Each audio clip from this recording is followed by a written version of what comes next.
very trafficked friendship centers in the hamlet of Carmel and Putnam County.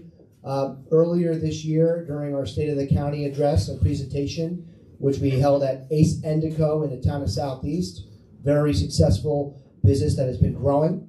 I announced to the people of Putnam County that we'd be taking the presentation on the road and going directly to residents and taxpayers and be providing an abbreviated presentation to you directly at our senior centers. Yesterday, I held my very first short State of the County to folks over at our Friendship Center in the town of Phillipstown in Cold Spring. It was well attended, and we had some really good Q&A afterwards. So my hope is, if I can stick to the timeline and get through this, we'll have some opportunity for Q&A afterwards. But the first thing I really got to do is thank our remarkable team at the Office of Senior Resources, led by Director Marlena Barrett and our Deputy Director Kevin Monahan. And we have Lisa Formasani here as well too. But can you please give our amazing team at the Office of Senior Resources a big round of applause? Thank you. I'm also here supported by members of our executive team. Those of you that don't know, this nice gentleman here is a Putnam County native. Chris Formasano is our communications director. He works in my executive office, but he really does support each and every department throughout the county, including our Office of Senior Resources. We also have my chief of staff, Dane Pascacello, right over here. Please give them a round of applause. They make me look good. And to continue the conversation from earlier in March, the state of Putnam County has never been stronger. And we, in this administration, always strive to do better, to be a more affordable, accountable, and accessible county government that serves us all. That is at the core of what this administration and this county government is all about. So let's talk a little bit about affordability. Affordability. Under my leadership as your county executive, we have never raised taxes. In fact, in my first year, in our first budget presented, we provided tax relief for the first time in the budget in 25 years, cut the tax levy, and drove down the property tax rate to its lowest level in 15 years, only to be outdone the following year, where we drove down the tax rate to its lowest property tax rate in 18 years. Another meaningful change was opting in to a special sales tax exemption on clothing and footwear under $110. Now, I have long preferred sales tax as an opportunity to generate revenue for the county, because you collect revenue from both residents and non-residents to help fund operations in county government. But that doesn't mean that sales tax is fair to all equally. It is regressive. And what I mean by that is that it affects people on the lower income scales disproportionately more. You need a couple things to live in this world. Food is one of them. Clothes is another. So by opting into this special sales tax exemption, we zeroed out all sales tax. The state had already done it. That means if you buy shoes or clothes online as a resident, or somewhere in Putnam County, like, for example, Kohl's or Marshall's, you don't pay any sales tax.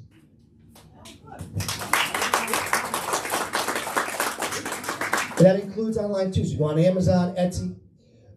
Meaningful relief. We provided for that in our first budget. I'd love to see that made permanent. Right now it is a 2-year exemption.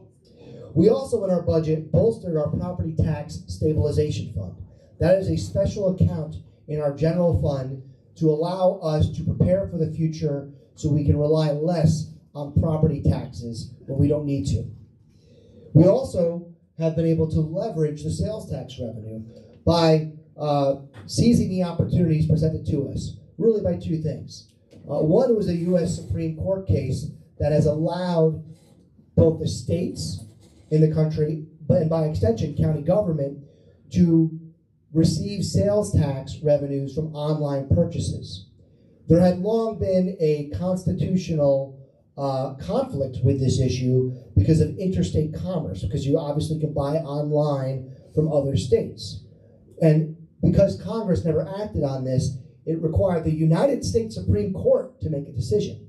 And when it did, the state and county started to receive additional revenues from those purchases. That has allowed us to leverage sales tax revenue even more so to drive down that property tax burden. Now, there is a proposal that the legislature just voted on last night to reduce the sales tax rate by 1/4%. So the county sales tax rate is 4% on a purchase. The rest of the sales tax is 4% for the state and a surcharge from the MTA. But driving down that 4% by 1/4%, it actually accounts for about $5 to $6 million in revenue. Losing that revenue will inevitably force the county to draw more from its savings account, its general fund, and rely on property taxes more in the future. I disagree with that. I believe we have already provided meaningful relief on sales tax by making it less regressive with that exemption, and we have done so in a way that is fiscally responsible, in a way that we can manage, not by losing upwards of $6 million from taxes paid for by non-residents. Back in 2007, during a very difficult economy, the county raised property taxes to the levy 19%. The following year, 2008, property tax levy was increased by 27%. And then a few years later, the state of New York actually passed a property tax cap. I think that was probably part of the reason. A lot of it was also school districts. I've always supported the tax cap. I helped support make it permanent when I was a state legislator in the assembly. I would like to leave the time of dramatic property tax hikes long in the past. Keep them in 2007 and 2008. We do not want to go back that way, which is why I dedicated to the people of Putnam County and my state of the county my intention by leveraging sales tax, by prioritizing our spending, and being good fiscal stewards of your tax dollars to introduce in my next budget the largest property tax cut in Putnam County history.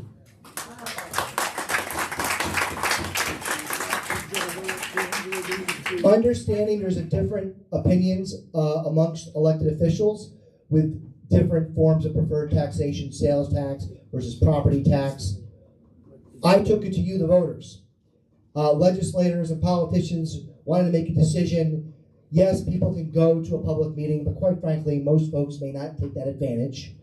So my administration, on its own volition, promoted an online community tax survey. And within just 1 week, 822 of you responded. 72% opted for a major property tax cut. You spoke and I listened, and that is exactly what we are going to do.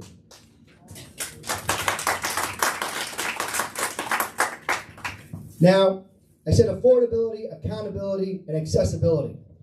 A core point, an element of accountability and accessibility is being transparent. And I have very much taken a deep amount of pride in being the most transparent administration in this county's history. We have done, by just a few examples, hosted more town halls and constituent forums. I host constituent forums in every town within Putnam County every year. We have called for and supported the codification of live streaming of public meetings. And when the legislature didn't do it, I decided, why not lead by example? The executive branch, before it signs proposed laws into effect, is required to hold a public hearing so the public can comment before I sign, approve, or veto. I started live streaming those public hearings before the legislature started live streaming their meetings. And I have long called for a budget transparency website. We didn't get it approved as a matter of law, but I did get it approved within the budget process. And we now have a new and improved budget transparency website for all to see, so you can see where your taxpayer dollars are being spent. We have upwards of 700 employees, 4 different collective bargaining units, almost 27 different departments and divisions that serve you, protect your health, safety, your roads, our infrastructure, our social services. You deserve to know how your money is being spent. And, again, leading by example, I didn't think this was that big of a deal because I did it for 6 years as a state legislator. Every elected officer, when we take the oath of office and we're sworn in, we are required to file what is called a financial disclosure form. It helps eliminate any conflicts of interest. Now, when I was a state assemblyman, it was required that it would be posted for all to see. You could see what I filed. The county government has no such mandate. We are required to file the financial disclosure form with the Board of Ethics, but someone would actually have to go through the process of foiling it to get a redacted version back. I, on my own volition, posted my financial disclosure form on the county website, and I encourage all other elected officials to do the same. Now, another exciting accomplishment that we had last year that we're really excited about this year is the commencement of our youth business market. This is the product of a conversation that I had from a couple years ago. I went to a conference and saw that states were taking this exciting new initiative. You may have read about this a couple years back. There were some children's lemonade stands that had been arbitrarily shut down by overzealous bureaucrats in health departments. Why? Because they didn't have a health permit, and they weren't paying sales tax, and all this nonsense where it's like we're trying to encourage children to respect hard work and encourage entrepreneurship. So what some states I thought that was very interesting, they created these cooperative nonprofits and started these children's entrepreneur markets. Now, we didn't have that in New York, but I said, why not? Why not let Putnam County lead the way? So we worked with our youth bureau, our tourism department, our parks division, and came together and set up our very own youth business market.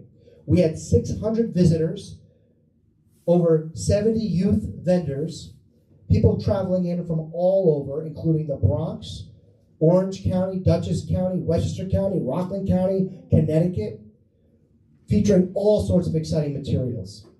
Our next youth business market is scheduled for Sunday, June 8th at Tilly Foster Farm.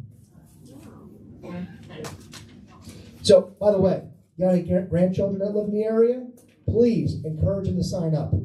My son is 4, he's turning 5 in May.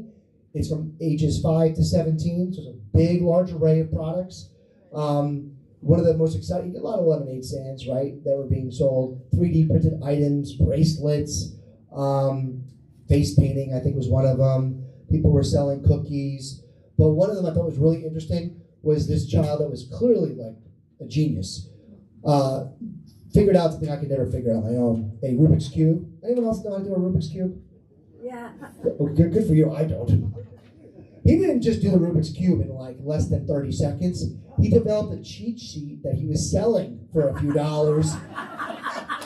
Remarkable. Remarkable. So things that you would never think of.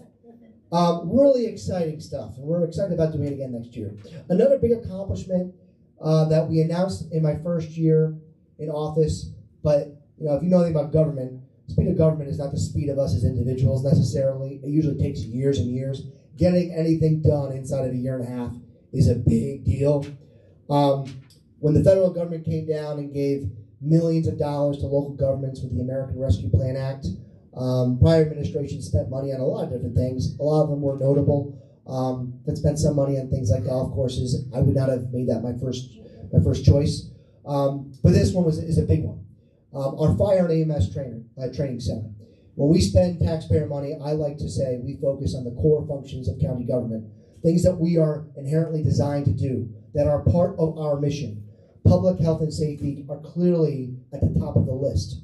And those local fire agencies and EMS agencies, while they are implemented at the local level, at the town and village level, at the fire districts, fire protection districts, They lack the facilities to provide the training that they need. We're a small county. Putnam County has long provided not only paramedic services, but a fire and EMS facility adjacent to our county park.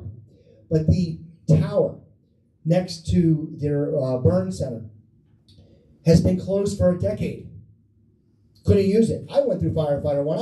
I was a member of the Kent Volunteer Fire Department for 10 years. When I went through Firefighter 1 training, I had to go down to Valhalla in Westchester. They also had the burn building where the room where they would do their live fire training. It's been open and closed for years. County government spending $50,000 here, $100,000 here to replace panels on an obsolete facility. We pumped in money repurposing federal dollars, and thankfully to a state grant from Senator Harkin, another $300,000, to develop a brand new state-of-the-art fire and EMS training facility named after the late volunteer firefighter, Lieutenant Michael Nooner of the Brewster Volunteer Fire Department. This system has been assembled. We're going to be doing a grand opening in the coming weeks. Our fire advisory board has already gone through it. Really excited about the work ahead, but truly a team effort to have something like that come together so quickly. We actually have agencies from Pennsylvania and Connecticut calling up about this type of facility to see if they can replicate it. Really a sense of pride in our team at the Bureau of Emergency Services. Another major project for our friends in the town of Carmel. How many folks are here from Carmel? Show of hands. Anyone from Kent, Lake Carmel? Awesome. So, I don't know if you know this, it's a bit of a project on Fair Street. Right? I know it's disruptive. Anytime we have a major construction project, it is a hindrance. It is a county road. I am not going to hide behind this podium and say it's a state road or anything like that. It's a county road. The Fair Street project has been talked about for almost 40 years, folks. 40 since Dave Bruin was the county executive. It relies heavily on federal funding. The county at one point opted to give back funding in lieu of actually progressing the project forward. We're actually getting it done. I know it's going to be disruptive. I know it can be a bit of a headache. For now, we've had issues with some of the infrastructure damage and changes. But one of the things that I did and committed to in the beginning was engaging the public before we really get into the throes of a project. We learned from our mistakes, this administration's mistakes, but also the mistakes of the past. In Putnam Valley, the largest county road in Putnam County is the Peekskill Hollow Road. Anyone read about that project, Peekskill Hollow Road? It was an absolute catastrophe. The contractor that was doing the work walked off the job a month before I took office. The road was ripped open. Bridges half complete, not even completed. A bridge less than 100 yards from the Putnam Valley School District was incomplete. We had to put a new contractor on a job, enter into litigation to move forward. Thankfully, this administration got it done, got the project back on track, and those bridges are now all complete. But one of the first things I did was host a forum so the residents could have their questions answered, and so we could properly set expectations. I committed to doing that for all of our large projects, and we did that for Fair Street. We had a lot of questions about sidewalks. I might get some here today. But the reality is, it is a public safety issue. We need to get this project done, and we will get it done. Another big issue we had inherited that we got done was our union contracts. As a taxpayer, we need to know that we have a committed workforce, a skilled workforce that is safe and knows that their work is meaningful and it has an impact on our families. But also, as your county executive and the chief budget officer of county government, I need to know what it's going to cost me over the next 3 or 4 or 5 years in projected operation costs. And the workforce needs to know for their families, to pay their bills, to pay their taxes, to pay their student loans if they have children. We inherited a government that had, of the 4 collective bargaining units, of the 4 unions, they either all were out of contract or were on a short-term rollover. None had a multi-year contract. The PBA for our police officers was out of a contract.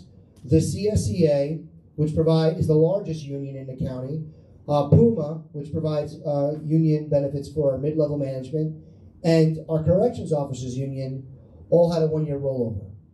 About a couple months ago, we inked the final contract and got all 4 collective bargaining agreements done.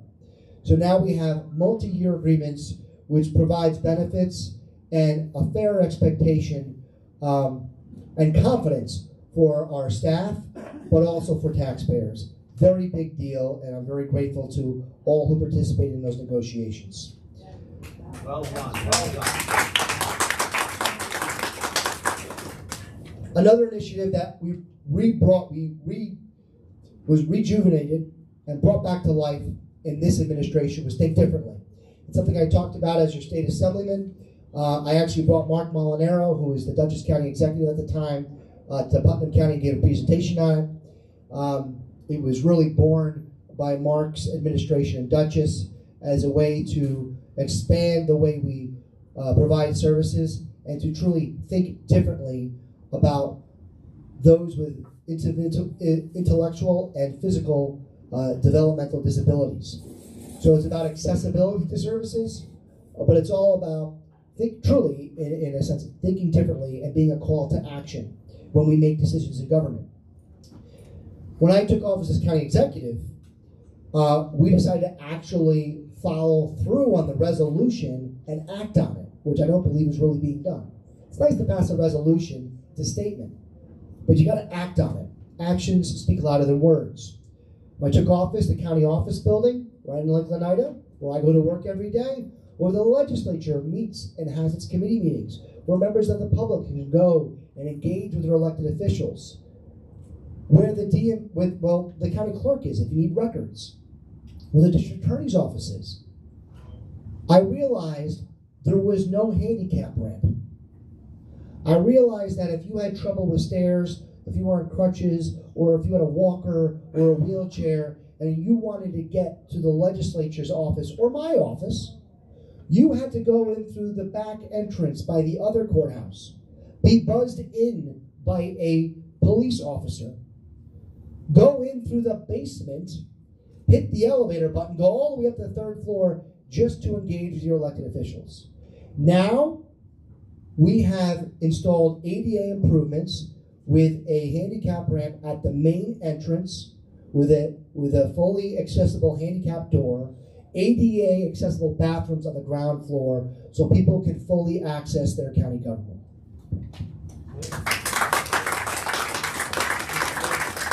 And staying true to the principles of Think Differently and providing services to those with intellectual and developmental disabilities, we have ventured a new initiative with our partners in the school districts. Now, most people don't know this, and shame on me, quite frankly, I didn't know this before I ran for elected office. County government provides special education pre-K services to the community. How many people here knew that? Good. Thank you.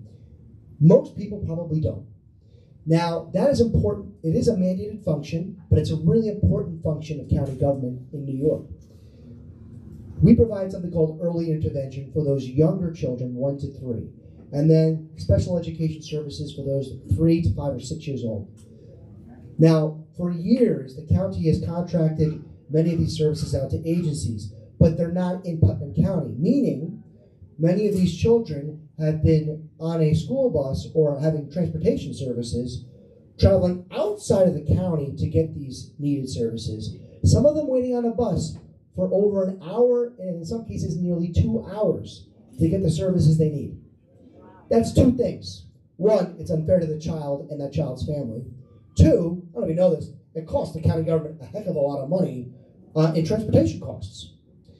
With the advent of universal pre-K services in our school districts, we have ventured a new initiative to have a braided model of funding with the schools to provide a new Think Differently pre-K campus that is centralized in Putnam County, where we can provide those special education services in Putnam and have a shared space for the school districts to have their pre-K services, which will not only provide a better educational service with better outcomes, but will also cut down on transportation times and provide a more kind and caring, compassionate service to the people who call Putnam County home. We're doing it in partnership with the community-based services and Inter-Arts campus in Patterson, and I can't do it alone.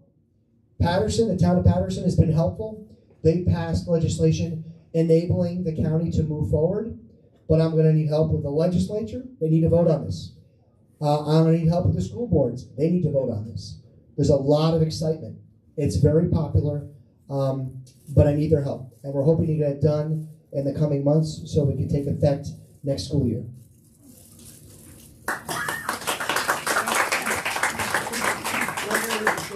We're in the Office of Senior Resources, so I would be remiss if I didn't talk about something that's going on here, except for the amazing salmon lunch you're going to get in a little bit. I hear salmon's popular, right? One of the new programs and initiatives that was rolled out by Marlena and Kevin is the Senior Tech Connect program, which is a partnership with our senior programs, the Youth Council, and the Sheriff's Office, pairing our young children with our elderly community, bridging that generational divide to teach new skills on how to interact with the community with technology. We've gotten tremendous feedback, positive feedback on this program. It's funded to continue in the future, but considering where we are, I think it's very, it's notable, and it's worth sharing with you all that we will continue this program. It's been very successful. We're excited about its future. Another exciting accomplishment that's on the horizon, we're not there yet, is thanks to Assemblyman Matt Slater, who happens to be a naval reservist himself and a lieutenant in the United States Navy. He helped secure a $50,000 state grant to support a new Veterans Museum. For those familiar with the county park that's located in the town of Kent, we have long had a Veterans Museum located on that campus, but it has been closed for far too long and has been underfunded and put into disrepair. We're going to repurpose that facility and build a new Veterans Museum at the county park, which we are very grateful to Assemblyman Slater for his support. Businesses are important for our community. Broadening that commercial tax base allows us to bring in revenue and rely less on property taxes from our local homeowners. So some exciting progress that I shared earlier at the State of the County, and I said a little earlier, Ascendico has become one of our largest, if not the largest, private sector employer in Putnam County, located in the town of Southeast, supported by our team at the Economic Development Corporation and the IDA. They have completed a 60,000 square foot, multi-million-dollar expansion to their campus, broadening their significance and their impact on Putnam County. Another successful completion, capital improvement from the nonprofit side, on the western side of the county, the Magazzino Italian Art facility completed its new expansion. Lesser Evil Popcorn Company, interesting name. It's a healthy popcorn snack. Get it? Lesser Evil, not as evil, right? I scratched my head at the beginning and then I got it. They are now tenants at that new distribution center on Pugsley Road. A lot of us were like, what is that Megatron building doing there? It's there. What would be worse is that it's vacant. They now have a tenant, and that company, interestingly enough, is actually based in Connecticut. So now we're reaping benefits from a company in Connecticut, which is an exciting progress.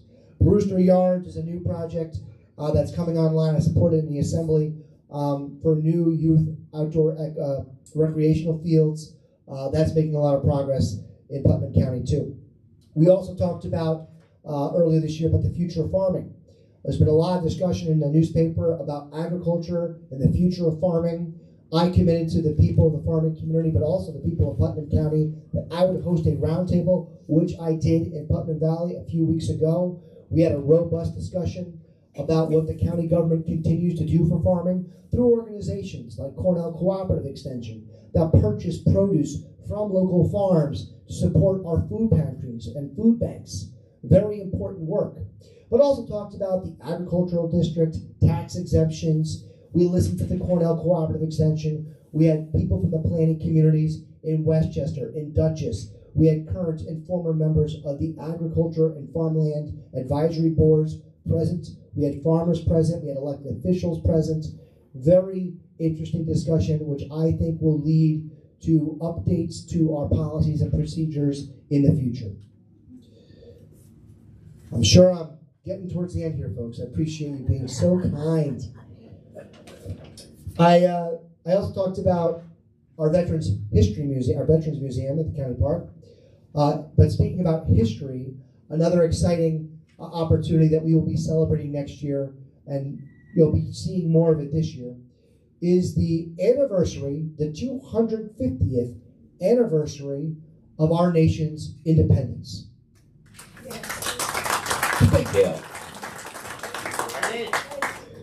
New York State is rich in history, and Putnam County is a key part of it. Right between the state of Connecticut and the Hudson River, across from West Point, home to Constitution Island and the legend Sybil Luddington, we have tons of history.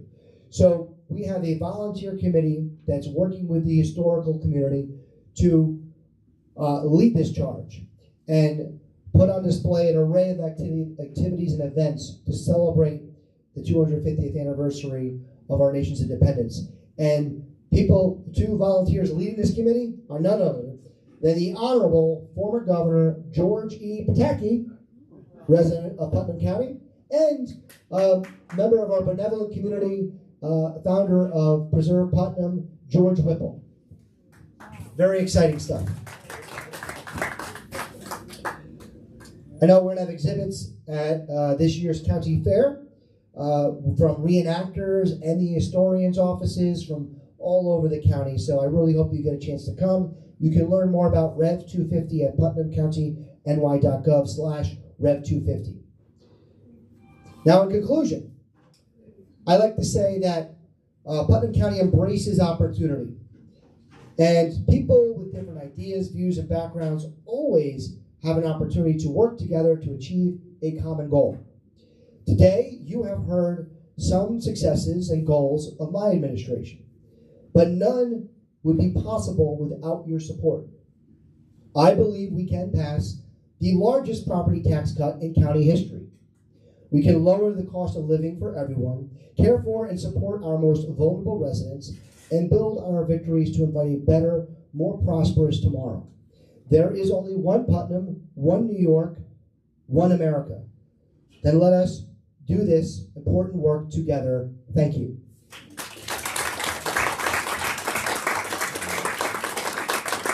I want to thank you all for your great participation. We have a lot of folks here. I don't know if we have a wireless mic, do we? Chris, we don't. So typically, if we do Q&A, I like to have someone with a microphone go to you so we can all hear your question. What I will do is, I don't think we even have a sign-up sheet. So long as everyone behaves, you can raise your hand. I will do my best to call on you. And if I have to repeat the question so everyone can hear, I will do my best. We are live streaming this meeting. I made a commitment when I was going to do these that we would live stream on the county's YouTube page. So part of the reason we have this microphone is so you fine individuals can hear me speak, but it's also so folks that want to watch this online can hear it as well. So for anyone that has a question, I will do my best. My only ask for you is that you tell me your name and where you are from. I am not going to ask for your address or your social security number or anything else. Just your name. Even your first name is fine. I like to know who I'm talking to, and it helps us move forward. And then the quicker we move it along, the more questions I can ask. Until Chris or Dane give me the hook. So that I'll be happy to open up to questions. Yes? Thank you. Is it possible to either eliminate or reduce the school tax for seniors? So, Edie? Yes, thank you. From Southeast. Yes. Is it possible to eliminate or reduce the school taxes for seniors? I would say there's always an opportunity to do it. Unfortunately, as county executive, I have zero control over school taxes. Zero. I have control over the county government, which provides our sheriff services, our jail, our health department, our seniors programs, our Department of Public Works. The schools are regulated in part by the State Education Department and the SUNY Board of Regents. At the state level, they get a tremendous amount of funding in formula aid called Foundation Aid from the state of New York to support schools.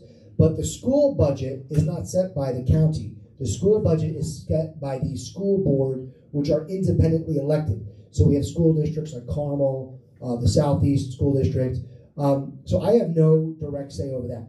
What budget they present, they vote on, and then it does go to the voters themselves. So the voters have an opportunity to influence the budgeting process. Now, what I can tell you is and I might get this question too, about opportunities to give exemptions for seniors. The county has embraced opportunities to give various exemptions to try to make life more affordable for folks. We do one for volunteer EMS and firefighters. I have said when I was a state legislator, putting on a different hat, as a former member of the state legislature, we should freeze property taxes for our seniors. If we just eliminated them, then the cost of that revenue loss would be put on everybody else, and they would have double-digit tax hikes. The reality is anyone that wants to talk about taxes and they're being honest with you, they have to talk about spending. You really can't talk about taxes and controlling taxation unless you're finding a way to control the growth of government spending. Now, by freezing the property tax levy for seniors, I think you would allow seniors to say, I know what the cost is to stay here. I'm on a fixed income. I can make an informed decision to stay here, knowing that it's not going to go all over the map. That would require enabling state legislation, and it would require the school district to opt into it.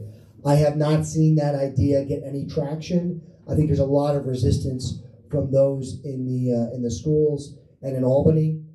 That would be an opportunity I would entertain. But as the county executive, I don't have any control over the school taxes. The whole total property tax bill, about 70 to 75% of it is school taxes.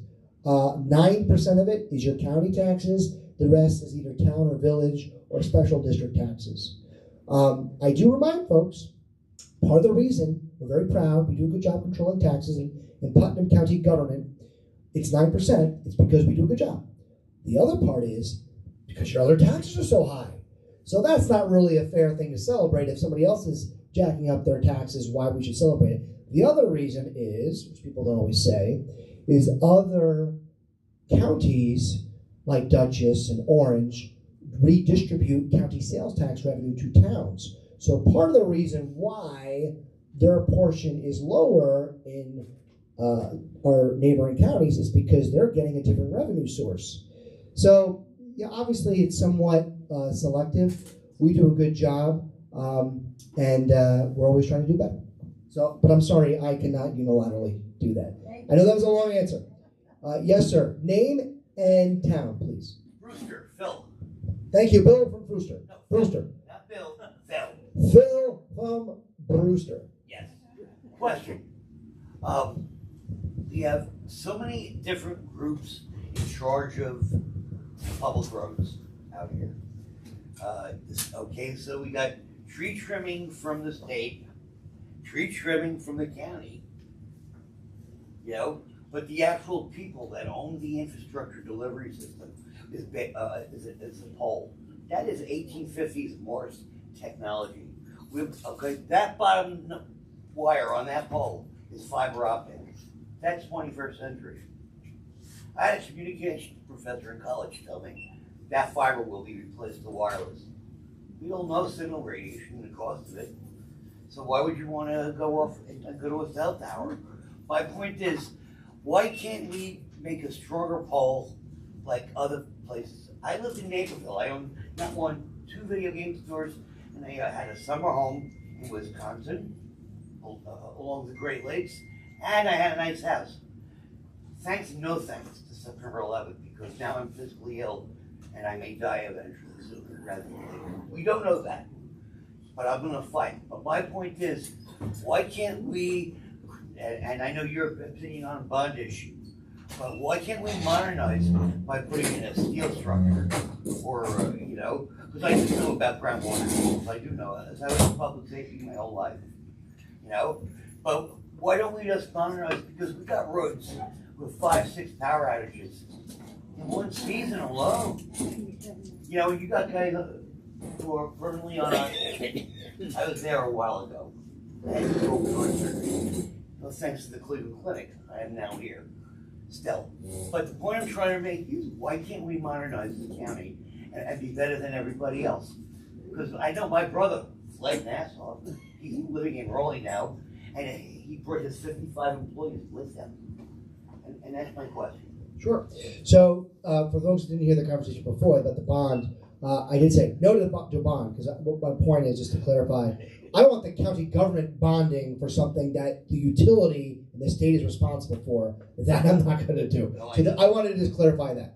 That makes no sense. But as a former state legislator, I had the unique experience of battling with the utility companies for many years. We had a series of nor'easters, we had microbursts, tornadoes, and then as county executive, I had to deal with major infrastructure damage from major flooding back in June, July of 2023.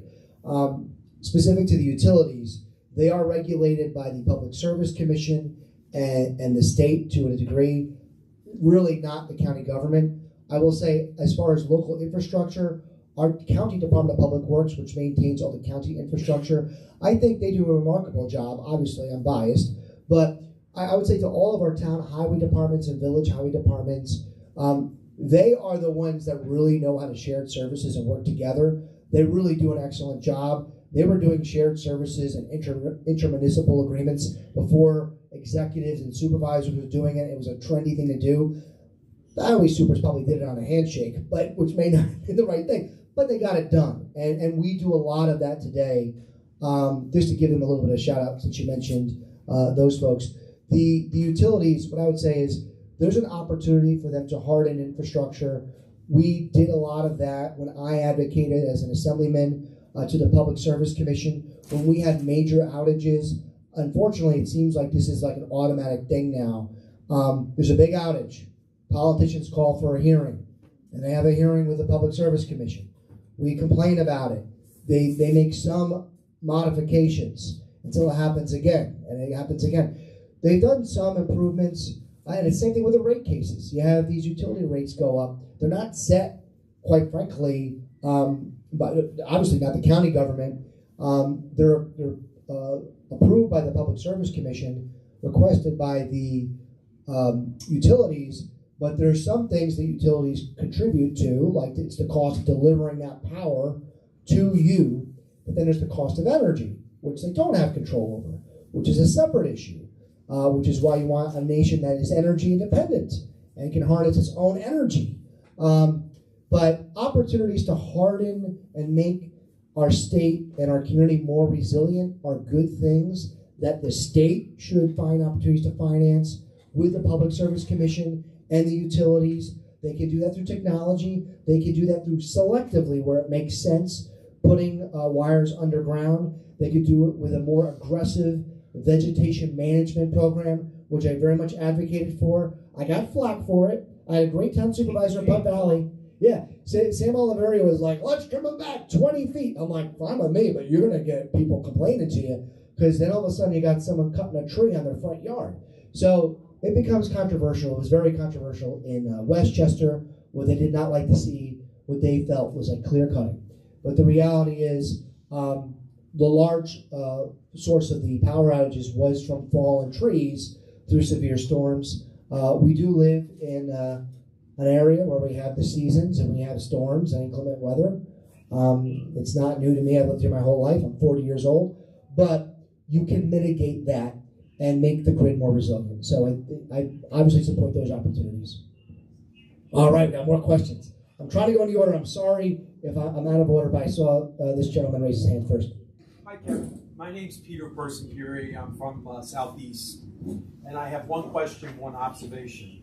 First, the idea of sales tax reimbursement on food and medicine is fantastic. I take an eye cream, and it's over the counter, and I purchase it online, and I send in a form AU11, the New York State tax, and they refund me the sales tax. And it just dawned on me now, I should be doing that for the food I order online too. So I just wanted to make everybody aware, hey, it's your money, you might as well take it back if you can. The other question I have is Route 6 between Route 312 and Beecher Funeral Home over there. The road is terrible. It's a mess. It's third world country, and 312 is a disaster. I know it's not their state roads. Can you talk to anybody? Whoever, Sure. You know, and try to get funding? Peter, that is a great question, and I feel like can you just tell people that I didn't plant that question? So remember when I said like Fair Street is not a state road? I won't hide behind. I'm not going to hide for Route 6. But what I can tell you is, and this is where I feel like I've been able to leverage my experience. Before I was county executive, I worked in the state legislature. I also helped manage. I was a regional director for the American Heart Association, and I pulled from all that experience to try to make me to be the best and most effective county executive for you all. When I first ran for county executive, I always heard local officials like complain and just deflect and say, well, it's a state road, I can't do anything. Not true. Not true. And I was surprised as a state lawmaker, when we would go through the state budget, I would be on the panel for budget hearings, and you'd have all these lobbyists come up and give testimony, advocating. You know what was missing? Our local government leaders. You might have the Association of Counties or the Association of Towns or some group, but there was no prohibition or restriction on any town supervisor or county executive from going up there. So I did. So I used to be on the Transportation Committee in the Assembly. So I went up not once but twice to the budget hearing with the Senate and the Assembly, with not United States, but New York State Department of Transportation Commissioner was, the MTA president, the president of the Bridge and Thruway Authority are all giving testimony. Clearly they got top billing, they go first. I get to speak 6 hours later. But in my 2 minutes, in my presentation to the state lawmakers as they assess their budget, where I know the DOT commissioner is listening, I make a point to highlight all the infrastructure needs in Putnam County. Now, I know our state representatives are going to try to do that on their own, and that's great. But you know what? They're not me. And they're not dealing with the emergency services issues. When you have an issue on a major corridor like Route 6, that makes it difficult when you're on an ambulance going to Putnam Hospital.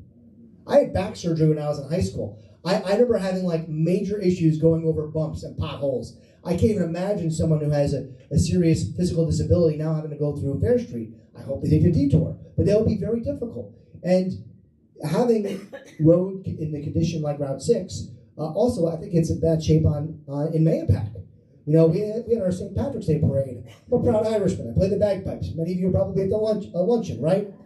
I got my little Waterford County scarf that I'm clinging to because I'm trying to keep St. Patrick's Day going. But the reality is, if you were watching that parade, I'm surprised some of the ladies marching down Route 6 didn't twist their ankle in a pothole. So that's where I can't unilaterally fund that. I can't use county funding to repair a state road, but we can be advocates. And that is where I felt local governments can step up and should step up. I've done it by being present in the budget hearing process and by writing letters to not only the New York State Department of Transportation, but to our state delegation, who I know do take those things seriously. Route 6 is Assemblyman Matt Slater and Senator Peter Harcum. They do engage with our office. We have good, productive conversations about that. I will say one other thing. You didn't ask about it, but at the State of the County, there was a gentleman that was there. I mentioned Mark Molinaro, the former Dutchess County executive. He is a personal friend. He knows this area very well. He just he was nominated by the President of the United States to become the administrator for the Federal Transit Administration, and his confirmation was made out of committee, so it needs to be confirmed by the United States Senate. But that is a big deal, folks, to know that we can call up the administrator for the FTA. So that's a big deal that someone in Putnam County has never had that kind of relationship. So it's more on federal transit, but it's a big deal. Yes, sir. Hi, my name is Billy Pecora. I'm from Carmel. Now, I'm just saying, like most of us in here, okay, we have Medicare, Medicaid, and Social Security, right? Now you're talking about the sales tax, right? Now, some of us are fortunate, others are not fortunate, where, you know, they take a small portion from the check for Social Security, for taxes, right? And, you know, the Medicare Part A and B usually is paid for through Medicaid. Now, most of us are extremely grateful to you because you have these buses giving us transportation because we're not fortunate enough to be able to drive. You know? But these jerks that pretend they know what they're doing, they talk about shutting down telephone lines, telling us that we gotta go to Social Security offices to prove who we are. Now, how can you go to the office and they're shutting them down? How can you get there when you don't drive? So, so just the one disclaimer: the Social Security Administration is completely controlled by the federal government. I don't have that opportunity to really make a meaningful change there. I will say, just from what I've read, there's a Social Security office, I believe, in Poughkeepsie, Dutchess County. There was concerns about that being shut down. My colleague, we actually served together. She was a senator, I was in the assembly. She's the Dutchess County executive, Sue Serino. She shared that they were able to report that it wasn't being closed. I really hope I'm not giving out bad information, but that was the last update that I read. So that's hopefully supportive information. And I hope that those are just kinks and they work people through those processes. I'm trying to scare us. We don't want to. You may or may not get your check. My whole thought process on Social Security is you paid into it, you're entitled to it. So I mean it's that simple. But other than that, you know, you, because you're the county. County depends on the state. State depends on the government. Yes, well, we have. Government depends on itself. Yes, I can't speak specifically to Social Security. So this nice lady has been. No, it has to do with the taxes. The taxes taken out. Okay, but our taxes are not income taxes. No. Okay. No, you're the state. That's the state. I'm sorry, I do have to go to the she's been patient. You're very welcome, lady. Barbara. Barbara Town of Kent. Thank you, Barbara. My question is, when you say I'm getting taxed, property taxes, I'm the town of Kent. On my taxes in the town of Kent, which just started 100% assessment.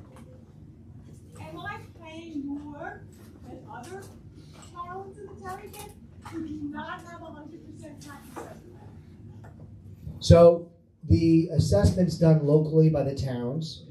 My recollection is that if the town of Kent is going to 100%, the vast majority of the other towns are at 100% as well. Yes, so this was as a Carmel resident now, and I grew up in Putt Valley, right on the border of the Kent, which is why I was in the Kent Fire Department. But my wife and I settled in Mahopac. You know, from over there, I get stones thrown at me for mispronouncing it. But they went through a reevaluation about a few years ago, and it was a big controversy because they waited over 20 years before they did the reevaluation. So it divides communities because you have people realizing I was underassessed for a long period of time, and then other people saying I was overassessed. So I was paying more than I should have, and people saying I was paying less than I should have. Now, the assessment doesn't affect your tax rate or tax levy, but what it does do is affect on how it's being distributed, because it's based on, per dollar of assessed value to your property. So I can't say, are you going to pay more or less? It depends on how it measures up on all the other assessments. But as far as a comparable, if the town of Kent's going to 100%, my recollection is Patterson, Southeast, Carmel, Putnam Valley are all at 100% or near 100%. But Phillipstown is not. It's like much lower. They have. It's a big debate within their community. They refuse to do it. Is that a fact what you're saying? I believe so. I'm telling you what I believe. I'd have to double check. But I know Carmel is 100%. I know Southeast is 100%. I'd have to check on Patterson. I believe it's 100%. I know Phillipstown is not because it's a big issue. But it's about, that's where you get into a tax policy discussion, and it's about tax fairness. Whereas, how do you distribute that tax levy? And if you're using equalization ratios versus an actual accurate assessment, that is the thought process. And I think the town of Kent was at 100%, and then for some reason didn't do it, so now you got people getting slapped. Thank you. Yes. This gentleman in the back, you're welcome. Oh, and one thing, this man, Vinny, left, maybe he'll come back. I saw you were, any Yankees fans here?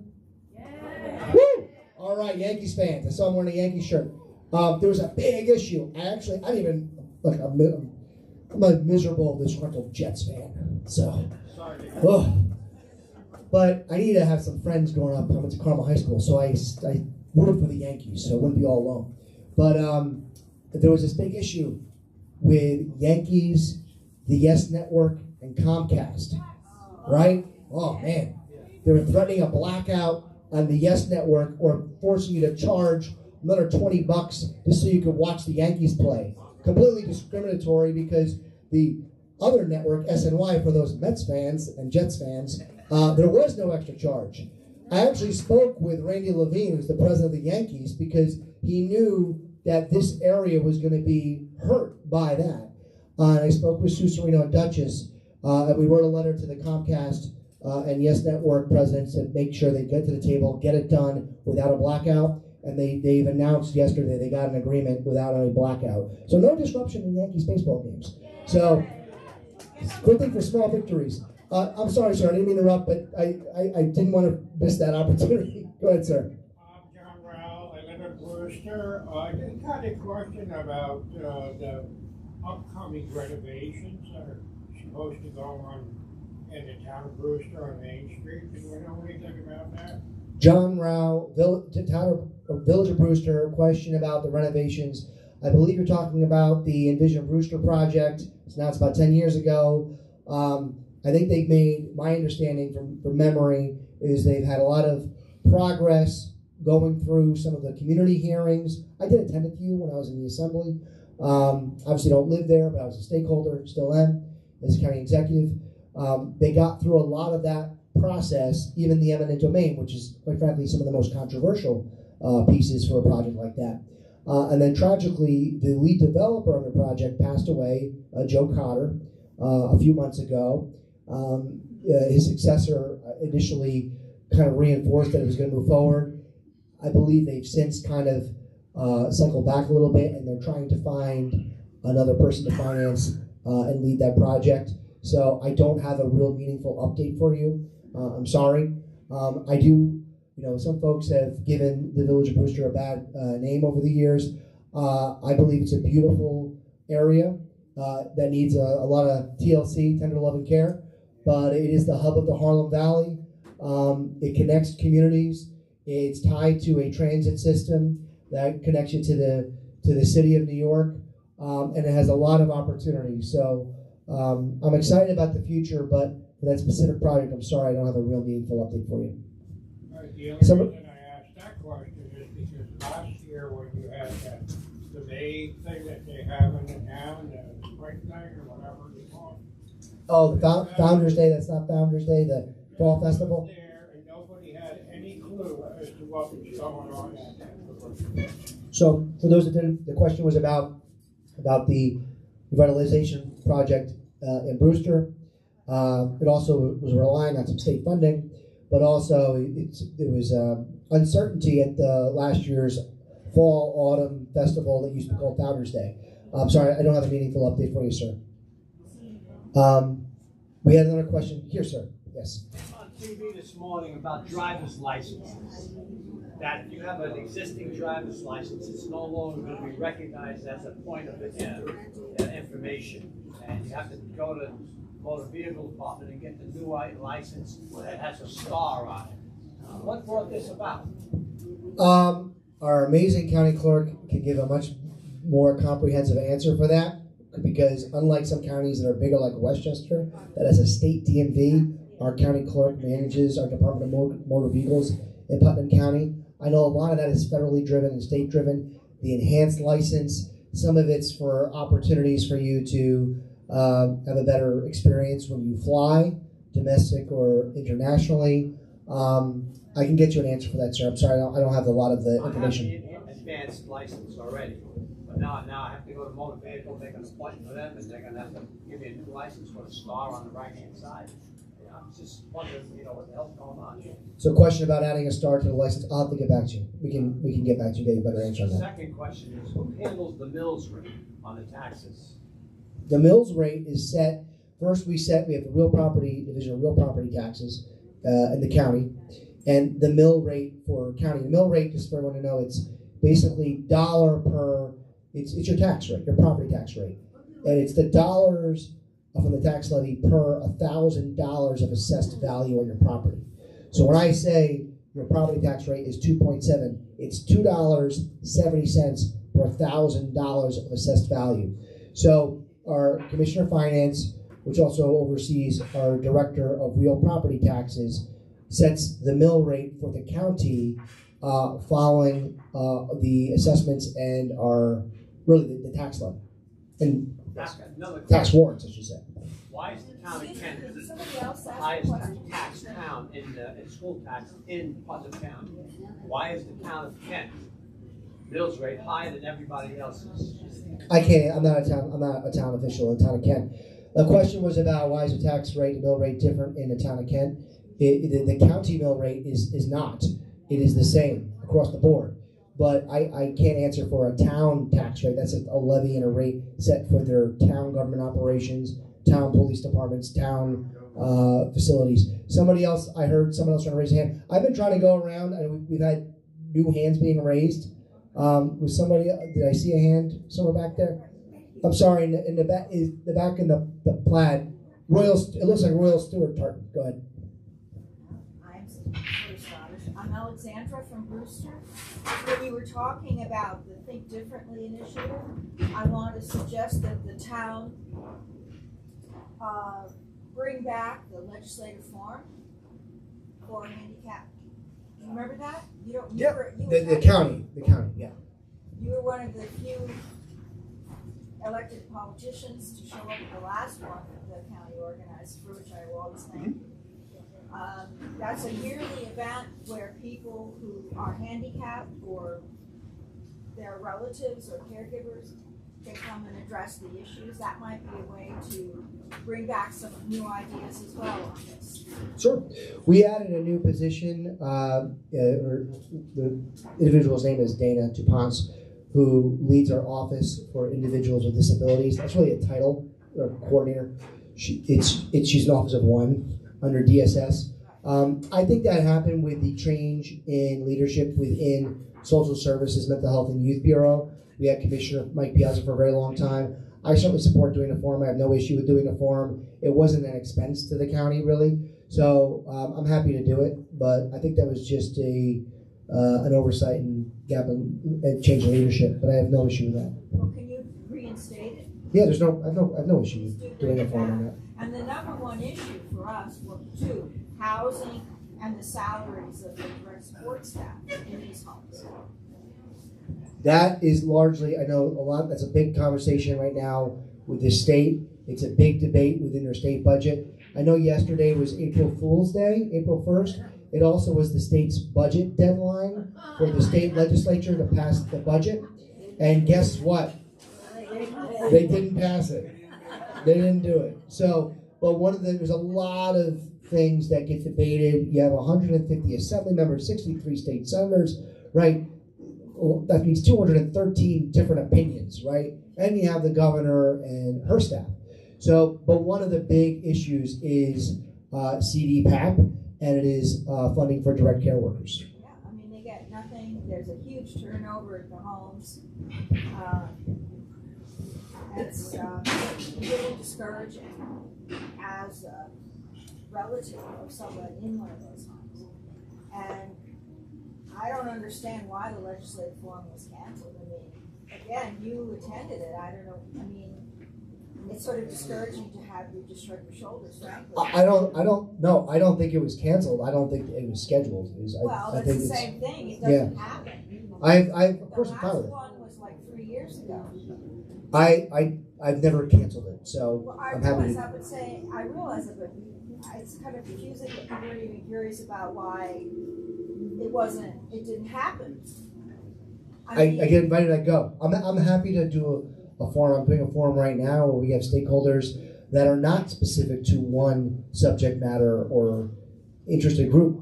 But we do that all the time. We just did something on farming. Of course, we'll do something with folks. If you have an office, why aren't they organizing it? Why aren't you seeing to it that Well, you asked a question, ma'am, and I answered it. It seems that you're not satisfied with the answer. I'm telling you yes. All right. Okay. Yes, miss? We have a wonderful community here with seniors. And we get a bus coming. Do you mind saying your name, ma'am, and where you're from? Tina, Tina? yes. Okay. Carmel. Carmel. We have a bus to take us here. We have a bus, we wanna go shopping. But come Sunday, we wanna go to church. Can't get a bus. So now we're getting more into the local issues versus the statewide policies, but the question is about transportation. We have positive, but more for going to church services and religious services. I don't know what restrictions are in place. I would have to check with our team. I have a lot up here in my memory bank, but I am not going to pretend to have all the answers for all things. I am not 700 people. There is a large team of people that help make the county run, and we do have a team in our planning, development, and transportation department. We have a vacancy, which was a director of transportation, is now the deputy commissioner position is vacant. If you know anyone who's qualified, send them to our personnel department. Put in an application. But I can certainly talk to our commissioner of planning and see if there's restrictions. You can get a public transportation bus. If you wanna pay, you can get that, but they don't work on Sunday. I'd have to look into it. I'm sorry, I don't have an answer for you. Okay, thank you. I have a question. Yes, miss. What happens, Norma from Carmel, Norma for Carmel. what happens if we don't get the enhanced driver's license? Oh, I told you. I'm sorry. I don't have an answer for you. That we can get you an answer back. That's we can get some literature maybe from our county clerk's office in the DMV, and maybe what the best thing to do is just bring that literature right here at the Friendship Center, so folks who are interested and have questions about it, we can get it to you directly. I think that might be the best way to help you all. Roy from Brewster. What's that, sir? Roy from Brewster. Roy from Brewster. What are you doing to support sustainable energy and renewable energy? Sure. What is the county doing for sustainable energy and renewable energy for the future? So, sure. So it was in, I think, my slide for the large hour-long presentation, certainly not in this one. But one of the things that we worked on is embracing opportunities to make our grid more resilient, find ways to embrace renewable energy where we feel it makes sense. Solar panels are great, but they don't work everywhere. But I'll tell you right now, they work on the top of the building that I work out of, the county office building. We got solar panels on top. We got solar panels on a number of our buildings. We have the solar panels on top of this building. And we got a number of credits from the New York State Department of Environmental Conservation and through our Climate Smart Task Force, which has allowed us to do a few things. Make some of our senior friendship centers more resilient. So I didn't realize this coming into office, but you get credits for resiliency, not necessarily about solar renewables, but actually having generators. So if there is a storm outage, to make sure that we are resilient, because part of the concern is climate issues lead to large storms and outages. Making sure we have a more resilient grid and system is good. We've done that. And I'm proud to say that last year we applied and have since been recognized by the state as bronze certified as a climate smart community by the state. Yep, very welcome. Thank you. I am being told we got to wrap it up. So it is 11:40. I'll take one more. All right, Lisa has a question. All right. Putnam Lake. I have a question. We're talking about taxes and everything, and we appreciate everything you're doing with that. But every year we get our assessment that comes in, and unfortunately, my brother-in-law who's passed away, used to want to teach me how to grieve up my assessment. Question is there anybody or any way that they can do some kind of form to show people how to do that properly? I mean, I don't know if I can do that. There is, there's a step process. I can tell you right now, as someone that lives in Putnam, I've done it before. I remember a politician saying, "You can't do that, Kevin." I'm like, "What do you mean I can't do it?" I think it was artificially inflated because I bought my house in Maypac about 8 years ago. My wife and I were renting there for 5 years prior. But when we bought it, it was right on that Carmel reval. We bought it, and the assessment came back, and they already slapped on like $30,000 more. And I'm like, I literally just bought it. Like, I know when its assessed value should be what I bought it for. That's what the market cost was. So I agreed that, and I won. And then the next year they did it again anyway, and we lost. But I don't know if we have a ability to form other than we don't want to. I don't want to give anyone an unfair advantage, but maybe like something that's informational.